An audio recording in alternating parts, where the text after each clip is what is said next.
grass and his shadow. Once upon a time, in a sun-scorched land where the horizon melted into the golden dunes, there lived a humble merchant named Phelan.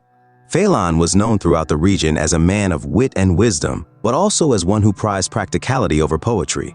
His livelihood depended on his sturdy gray donkey, a creature of mild temperament but immense strength. This donkey, known simply as a Sar, carried Phelan's goods to distant markets across endless deserts and treacherous terrain. One blazing afternoon, Phelan set out on a journey to a nearby village to sell his wares. The path was arduous, the heat merciless, and the silence of the desert deafening. Knowing the perils of the journey, Phelan decided to hire a young traveler named Kyle, who had a reputation for being a quick-witted guide. Kyle agreed to accompany Phelan, not out of necessity but for the promise of a small sum of silver. He carried little with him, a satchel of bread, a flask of water, and a restless curiosity that always seemed to land him in peculiar situations. As the two trudged through the desert, the sun climbed higher and higher, casting sharp, unforgiving shadows. By midday, the heat became unbearable. The sands shimmered like liquid fire, and the horizon seemed to waver like a mirage.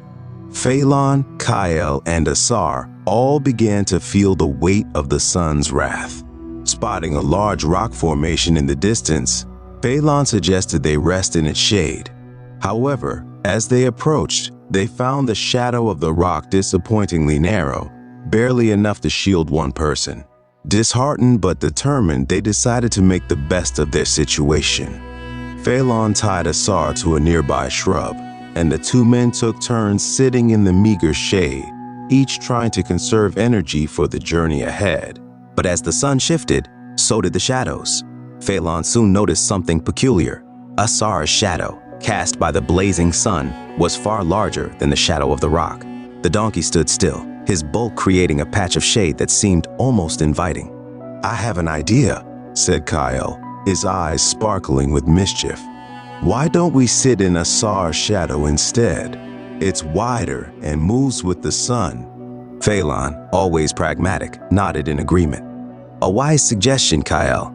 But since Asar is my donkey, his shadow is my property. If you wish to share it, you must pay me." Kyle's smile faded. "Pay you? For a shadow?" Phelan folded his arms, his face set in a mask of seriousness. "Indeed, the shadow belongs to the donkey, and the donkey belongs to me. It's only fair." Kyle laughed, a short, incredulous sound. "Shadows are not possessions, Phelan. They belong to no one. How can you charge me for something that exists only because of the sun?" But Phelan was unmoved. "The sun may create the shadow, but it would not exist without Asar, and Asar would not be here without me. Therefore, it is my shadow to rent." Kyle, unwilling to part with his precious silver, decided to argue the matter. "If shadows belong to anyone, then surely they belong to the sun itself, and the sun does not charge us for its light. Why should you?" The two men debated fiercely, their voices rising above the whispering winds of the desert. Their argument grew so heated that they forgot the blistering sun, the sweltering heat, and even poor Asar, who stood patiently as his shadow became the subject of such passionate dispute. Eventually, Kyle, ever the opportunist, proposed a solution.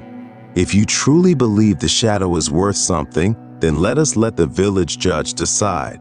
We'll present our case, and whichever of us wins shall claim the right to the shadow." Phelan agreed, though not without hesitation. He was confident in his logic but wary of the whims of the villagers.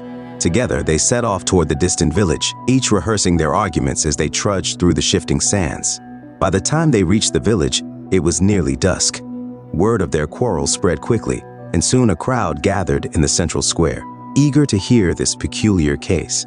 At its center stood the village elder, a wise and weathered man named Lysander. Lysander listened patiently as Phelan and Kyle each presented their arguments. Phelan spoke of ownership, logic, and the undeniable connection between the donkey and its shadow. Kyle countered with appeals to common sense, fairness, and the absurdity of owning something as intangible as a shadow. The crowd murmured in agreement with both sides, their opinions shifting with each clever argument. Lysander, stroking his long beard, remained silent, his eyes twinkling with amusement.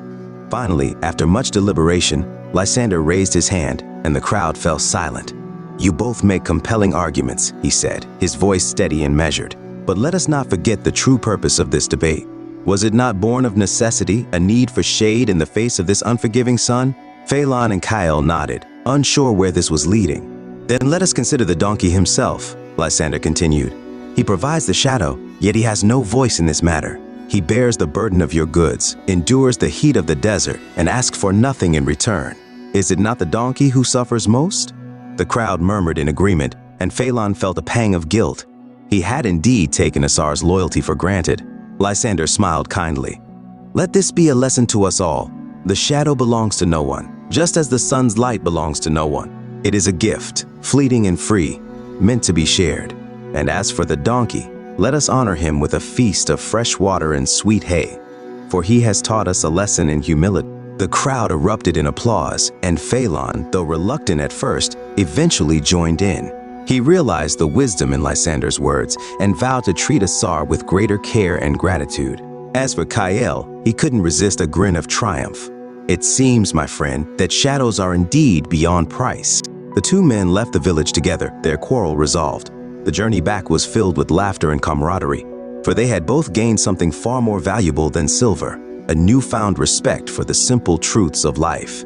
And as the sun set behind the dunes, casting long shadows across the desert, Asar trotted along, blissfully unaware of the role he had played in teaching his human companions a timeless lesson. The end.